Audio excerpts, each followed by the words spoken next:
வணக்கம். இது நம்ம கிச்சன். கிச்சனில் நம்ம இங்கே என்ன பண்ண போகிறோம் அப்படின்னாக்க,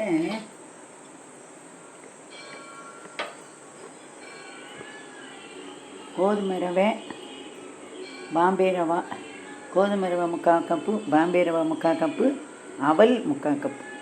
அவலில் என்ன பண்ணுறோம், இது எல்லாத்தையும் பாம்பே ரவையும் நான் ஒரு தடவை வறுத்துட்டேன். ரோஸ்டட் ரவாயாக இருந்தாலும் கோதுமை ரவையும் லைட்டாக வறுத்துட்டேன். அதேமாரி ஒயிட் அவல்லையும் லேசாக வறுத்து வாசனை வர அளவுக்கு வறுத்துட்டு மிக்சியில் அதே ரவை பதக்கு உடச்சுட்டேன். இந்தமாரி அவல் இதை நல்லா செவக்காய் வறுத்து வாசனை வரணும், செவக்கணும். வறுத்துட்டு மிக்சியில் அதையும் பொடி பண்ணிக்கிட்டேன். இது மூணுத்தையும் கலந்து நம்ம இன்றைக்கி உப்புமா பண்ண போகிறோம். இதுக்கு தேவையான அளவு எண்ணெய் விட்டுக்கணும். நான் மொத்தம் 6, 7, 8 ஸ்பூன் விட்டுக்கிறேன். 8 டேபிள் ஸ்பூன் அளவுக்கு விட்டுக்கிறேன். இப்போ இதுக்கு வெங்காயம் கடுகு போட்டுருக்கேன். கடுகு வெடித்து வரணும். நம்ம பாம்பே ரவையில் தனியாக உப்புமா பண்ணிடலாம், கோதுமை ரவையில் பண்ணிடலாம், ரெண்டும் கலந்தும் பண்ணிடலாம். அதேமாரி அவல் கலந்து எல்லோரும் பண்ணியிருக்க மாட்டா. சேப்பு அவல் இருந்ததுன்னா லைட்டாக வறுத்துட்டு பண்ணலாம். சேப்பு அவலில் வெள்ளை அவல் இருந்தது, திக்க அவல் அது. அதை லைட்டாக செவக்காய் வறுத்துட்டு வாசனை வர அளவுக்கு வறுத்து அதையும் ஒரு கோர்ஸ் பவுடராக அதோட அரைச்சி வச்சுட்டுருக்கேன். மூணுமே 3/4 கப்பு, மொத்தம் 2.25 கப்பு நான் எடுத்துட்டுருக்கேன். கடுகு வெடித்து வரணும்.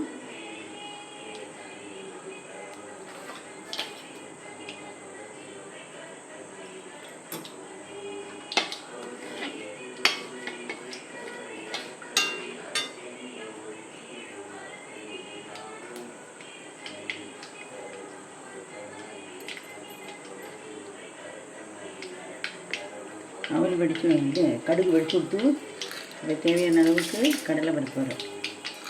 நமக்கு எவ்வளோ தேவையோ அவ்வளோ போட்டுக்கலாம். உடைச்ச உளுத்தம் பருப்பு,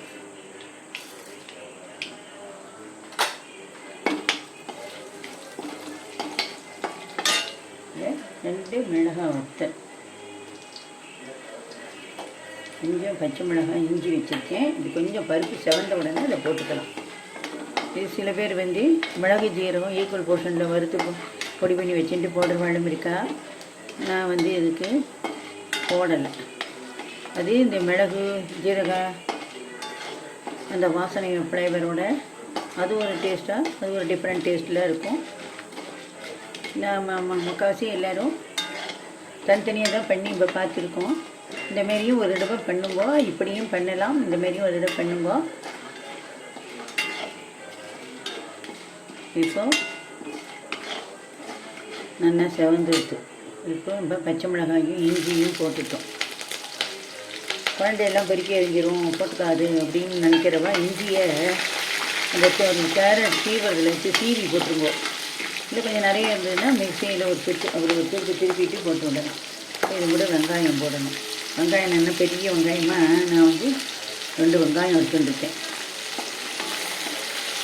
வெங்காயம் கோல்டன் கலர் வர அளவுக்கு இந்த வதக்கணும். இப்போ நம்ம இந்த வெங்காயம் வதங்கிறதுக்காகவும் உப்புமாவுக்கும் சேர்த்து உப்பு போட்டுருந்தோம். ஒரு திட்டமாக போட்டுக்கோங்க. அப்படியே பழகிடுவேன். எல்லாத்துக்குமே மெஷர்மெண்ட்டெல்லாம் இது பண்ணிட்டு இருக்காருங்கோ. திட்டமாக போட்டு பழகுங்கோ. பிகினர்ஸாக இருந்தால் யங்ஸ்டர்ஸாக இருந்தால் போட்டு பழகுங்கோ. அப்புறம் நம்ம இது பண்ணலை, சாமிக்கு நேரத்துக்கு இல்லாத சமையலாக இருந்ததுன்னா கொஞ்சம் டேஸ்ட்டு பாருங்கோ. உப்பு பத்தலைன்னா போட்டுக்கோங்க. உப்பு பத்தலைன்னா கூட அப்புறம் போட்டுக்கலாம். கூட இருந்தால் தான் பிரச்சனை. இதுலேயே நம்ம வெஜிடபிள்ஸ் எல்லாம் கலந்து பண்ணலாம். இல்லை வெறும் வெங்காயம் பண்ணலாம், வெங்காயம் தக்காளி போட்டு பண்ணலாம், வெங்காயம் இல்லாமையும் பண்ணலாம், தாளித்து கொட்டி இந்தமாரியும் பண்ணலாம். பச்சை மிளகாய், வத்த மிளகாய் இதெல்லாம் போடாமல் மிளகு போட்டும் மிளகை பவுட்ரு பண்ணி போட்டு ஜீரகத்தை போட்டு அந்தமாரியும் பண்ணலாம். ஒவ்வொன்றும் ஒவ்வொரு டேஸ்ட்டாக இருக்கும். நான் பண்ணுற ரெசிபீஸ்லாம் உங்களுக்கு பிடிச்சிருந்ததுன்னா ஷேர் பண்ணுங்கோ, லைக் பண்ணுங்கோ, கமெண்ட் பண்ணுங்கோ, சப்ஸ்கிரைப் பண்ணுங்கோ. உங்களுடைய கமெண்ட்ஸ் என்னங்கிறத எனக்கு சொல்லுங்கள். நீங்கள் செஞ்சு பார்த்தீங்களா, வந்துதா, டிஃப்ரெண்ட் டைப்பாக இருக்கா, புதுவிதமாக இருக்கா, இல்லை உங்கள் காலத்தில் பண்ணியிருக்காளா, பண்ணி டேஸ்ட் எப்படி இருந்தது, வேறு என்ன ரெசிபி உங்களுக்கு தேவை அப்படிங்கிறதெல்லாம் சொன்னீங்கன்னா ஒரு இன்ட்ரெஸ்ட்டாக செய்யறதுக்கு ஒரு ஆசையாக ஒரு ஆர்வமாக இருக்கும். கருவேப்பிலை இல்லாதனால இப்போ நான் கருவேப்பிலை போடலை. நான் செய்யும்போதே நிறைய டிப்ஸ் எல்லாம் உங்களுக்கு ஒவ்வொரு டிப்ஸ் செய்யும்போதும் சொல்லுவேன்.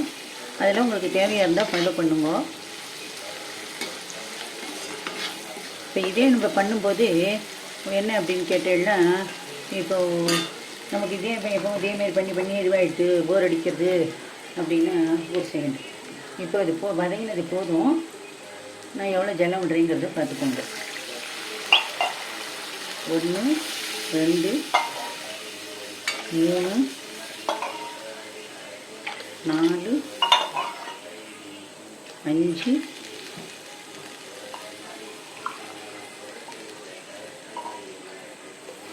6 ஜலம் விட்டுருக்கேன். என்ன அப்படின்னு கொத்தமல்லி ஃப்ளேவரில் உங்களுக்கு பிடிக்கும் அப்படின்னு தோணிச்சுன்னா கொத்தமல்லியை வேறு நான் கிள்ளிட்டு நல்லா அலசிட்டு அதை நல்லா ஜலத்தை விட்டு அரைச்சி அந்த ஜலத்தை நல்லா வடிகட்டி இப்போ இந்த ஜலம் விடுற பற்றியில இதுக்கு பதிலாக விட்டுக்கலாம். புதினா வாசனை பிடிக்கும் அப்படின்னா புதினா உப்புமா அப்படின்னா புதினாவை அதேமாரி சேம் மெத்தடில் நல்லா உருவிட்டு நல்லா அலசி நல்லா அரைச்சி ஜலம் விட்டு வடிகட்டி அதை விட்டு அதை பண்ணலாம். இதுமாரி உங்களுக்கு டிஃப்ரெண்ட் டேஸ்ட்டில் நீங்கள் ஃப்ரீயாக இருக்கும்போதெல்லாம் எப்படி பண்ணினா எப்படி அப்படிங்கிறத ஒரு திங்க் பண்ணி ஒரு யோஜனை பண்ணி கொஞ்சமாக செஞ்சு பார்த்து நல்லா வந்ததுன்னா அப்புறம் நிறைய செய்வோம். நான் நிறைய டிஷ்ஷஸ் அப்படி தான் நான் இங்கேயெல்லாம் போய் கற்றுக்கலாம் இல்லை, அம்மாட்ட கற்றுன்றதோட சரி. அந்த நாளில் நானே யோஜனை பண்ணி ஃப்ரீயாக இருக்கிற டயத்தில் யோஜனை பண்ணி கொஞ்சமாக செஞ்சு பார்த்து அது நம்ம ஆற்றுல இருக்கிற எப்படி இருக்குன்னு சொல்கிறாங்கிறத வச்சு மேலே நான் டிஃப்ரெண்ட் டைப்பாக செஞ்சு தான் நான் பழகினேன். நீங்களும் அதுமாரி பண்ணுங்கோ. ஜலம் கொதிக்கட்டும், பார்க்கலாம். இப்போ ஜலம் நல்லா கொதிக்க ஆரம்பிச்சு விட்டு நம்ம இந்த 3 ரவையும் பாம்பே ரவை, கோதுமை ரவை, அவலை வறுத்து வாசனை வர அளவுக்கு வறுத்து ரவை பதத்துக்கு மிக்சியில் உடச்சி வச்சுட்டுருக்குறோம். அது இந்த 3 ரவையும் போட்டிருக்கோம் இன்றைக்கி. இந்தமாரி இதோட அவல் ரவை கலந்து இதுமாரி பண்ணுறதுனால என்னென்னா வெந்நியை பிடிக்காமல் இருக்கும்.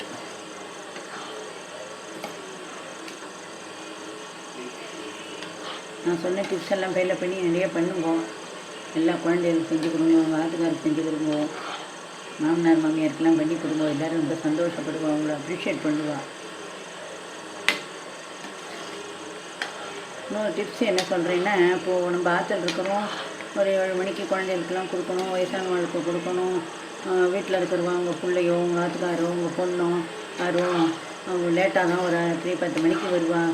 இதுக்கே ஒவ்வொருத்தருக்கும் ஒவ்வொரு டிஃபன் பண்ணிடுமே, நேரத்தில் என்ன பண்ணுறது அப்படின்லாம் யோசனை பண்ண ஒரு டிப்ஸ் ஐடியா என்ன சொல்கிறேன் அப்படின்னா, இப்போ மொத்தமாக இந்தமாரி கலரிட்டு வேணுங்கிறது யார் ஆற்றுல இருக்காளோ அவளுக்கு சொல்ல கொடுத்துட்டு மீதி ஒரு பாத்திரத்தில் எடுத்து வச்சுட்டு என்ன பண்ணுறேன், நீங்கள் அடுப்பு முடையெல்லாம் கிளம்பி எல்லாம் பண்ணிக்கலாம். வந்ததுக்கப்புறம் ஃப்ரீ ஹீட், நான் சொல்கிறது ரீஹீட் இல்லை, ஃப்ரீ ஹீட்.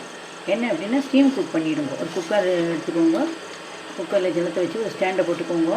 இந்த பாத்திரத்தில் எடுத்து வச்சேன் இல்லையா, உப்புமாவோ வெண்பொங்கலோ இல்லை கிச்சடியோ இந்தமாரி என்ன ஐட்டம் பண்ணுறீங்களோ அதை அவளுக்கு சூடாக கொடுக்கணும். இல்லை ஒரு சாம்பார், ஒரு ரசம், ஒரு கூட்டு டேரெக்டாக சுட வைக்கிறத விட என்ன பண்ணுறேன், குக்கரில் ஜலத்தை விட்டுக்கோங்க, ஒரு ஸ்டாண்டை போட்டுக்கோங்க, அது மேலே இந்த பாத்திரத்துக்குள்ளே அதை வச்சுக்கோங்க, மூடியை தட்டப்பட்டு மூடுங்க, ஒரே விசில் விட்டுட்டு அதுக்கப்புறமா நீங்கள் அதை எடுத்து கொடுத்தீங்கன்னா நல்லா கொதிக்க அப்போ தான் செஞ்ச மாரி நல்லா சுட இருக்கும்.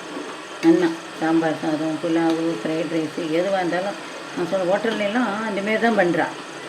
அதுமாரி ஃப்ரீ ஹீட் பண்ணிடுறா. அதுமாரி அது நல்லா ஜம்முன்னு இருக்கும். அப்போ தான் பண்ணி நீங்கள் இறக்கி போட்ட மாரி இருக்கும். உங்களும் அப்ரிஷியேட் பண்ணுவாள், நமக்கும் ஒரு திருப்தி இருக்கும். அவளுக்குலாம் சுட கொடுத்த மாரி ஒரு சந்தோஷம், ஒரு திருப்தி எல்லாமே இருக்கும். அவ்வளோதான். இது ரெடி ஆகிடுச்சு. நான் இதை ஆஃப் பண்ணிடுறேன். ஆஃப் பண்ணிவிட்டு கட்டப்பட்டு மூடிடுறேன். ஒரு 5 நிமிஷம் ஆனதுக்கப்புறம் திறந்து பார்த்தா நல்லா உதிரியாக வந்துடும். நீங்களும் இதேமாதிரி பண்ணி போயிருங்கோ. நன்றி, வணக்கம்.